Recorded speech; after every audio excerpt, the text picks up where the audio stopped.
Imagine coordinating drug safety across 27 different countries, each with its own healthcare system and regulations. Sounds challenging, right? Well, that's exactly what the European Union's Good Pharmacovigilance Practices, or GVP, accomplishes every day. It's one of the most sophisticated drug safety systems ever created, and today I'm diving deep into how it works. If you're a pharmaceutical company looking to market your drug in Europe, these guidelines aren't just recommendations, they're your roadmap to success. So let's unpack how the EU manages to keep millions of patients safe across multiple countries and cultures. Let's start by breaking down the structure of GVP.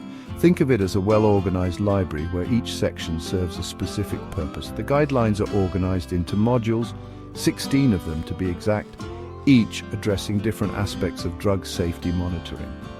Now you might wonder, why so many modules? Well, drug safety isn't one size fits all.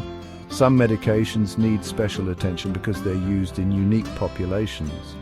Think of vaccines given to healthy people or drugs specifically designed for children. That's why the GVP includes special considerations for different products and populations. But who makes sure all of this works smoothly? Let's meet the key players. First, we have the European Medicines Agency, or EMA. Think of them as the conductor of this grand orchestra.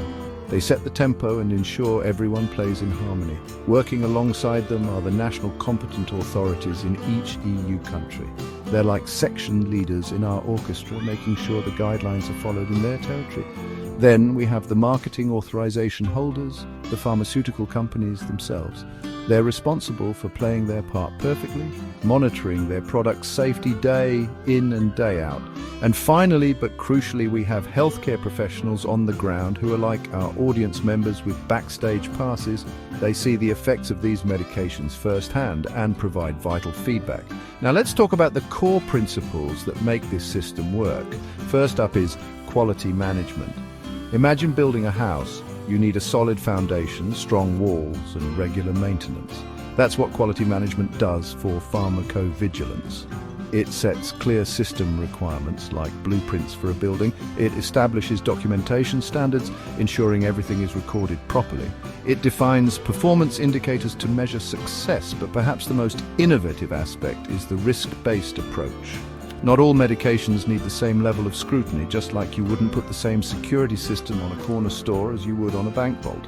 This approach involves careful risk assessment of each medication, smart allocation of resources where they're needed most, adjusting monitoring intensity based on the risk level. This way, the system remains both effective and efficient, focusing more resources on higher-risk medications while maintaining appropriate oversight of all products. Remember, these guidelines aren't just bureaucratic requirements, they're the result of decades of experience in protecting public health, refined and improved over time to create one of the world's most sophisticated drug safety systems.